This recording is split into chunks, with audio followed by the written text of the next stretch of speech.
যে স্বাদ থেকে মুক্তি পাওয়ার জন্য আহারকেই ত্যাগ করে, বাস্তবে তার মন থেকে স্বাদের লালসা কখনোই যায় না।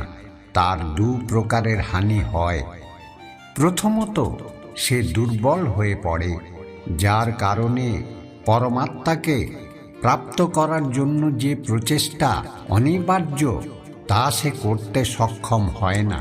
আর দ্বিতীয়ত, সর্বদাই তার মন স্বাদ গ্রহণের লালসায় পূর্ণ থাকে। এই হেতু আহার ত্যাগের চাইতে উত্তম কার্য স্বাদ গ্রহণের লালসাকেই ত্যাগ করে ফেলা। কর্মযোগী নিজের মনের সমস্ত লালসাকে নিষ্কাশন করে, জীবনকে কর্তব্য মনে করে কার্য অবশ্যই করে, সেই কার্যে আবদ্ধ হয় না। অর্থাৎ যে ব্যক্তি নিজের কার্য থেকে আশা বা আকাঙ্ক্ষা রাখে না, তারই কার্য পূর্ণ হয়। ভয় কি? মানুষের জীবনে ভয়ের বশত করে সর্বদাই। কখনো সম্পত্তি নাশের ভয়, কখনো অপমানের ভয়, কখনো আপনজনের সাথে বিচ্ছেদের ভয়। এই কারণেই ভয়ের অস্তিত্ব সবার একই রকম মনে হয়।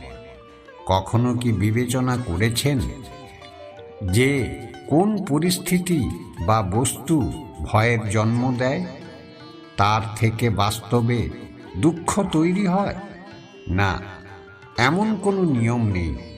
আর সবার অভিজ্ঞতা তো এই বলে, ভয় ধারণ করলেই ভবিষ্যতের দুঃখের নিবারণ কমে। ভয় কেবল আগামী দুঃখের কল্পনা মাত্র, বাস্তবের সাথে এর কোনো সম্পর্ক নেই। ভয় আর কিছু নয়, কেবল কল্পনা মাত্র। ভয় থেকে মুক্তি পাওয়া কি খুব কঠিন কাজ? অবশ্যই বিচার করে দেখুন। পূর্বপুরুষদের ইচ্ছা, আশা, মহৎ আকাঙ্ক্ষা, ক্রোধ, বিবাদ, প্রতিশোধ, এসব কিছুর ভার নতুন প্রজন্মকে বহন করতে হয়। মাতা পিতা নিজের সন্তানকে দিতে তো চান বিশ্বের সমস্ত সুখ, কিন্তু দিয়ে ফেলেন নিজের জমানো পীড়ার সত্তা।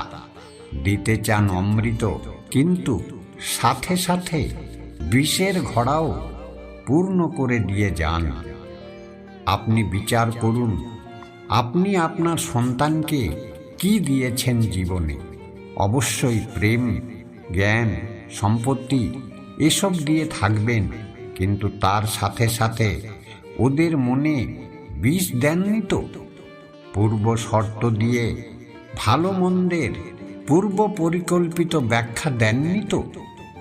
ব্যক্তির সাথে ব্যক্তির, সমাজের সাথে সমাজের, রাষ্ট্রের সাথে রাষ্ট্রের এ সংঘর্ষ পূর্ব ব্যাখ্যার থেকে নির্মিত নয় কি? হত্যা, মৃত্যু, রক্তপাত এসব কি পূর্ব ব্যাখ্যা? প্রেমের প্রকাশের সাথে ঘৃণার অন্ধকার ও উপহার দেন। অন্ধকার মনের হোক, হৃদয়ের হোক বা বাস্তবিক হোক, তার থেকে কেবল ভয়ের উৎপত্তি হয়। কেবল ভয়। স্বয়ং বিচার করুন।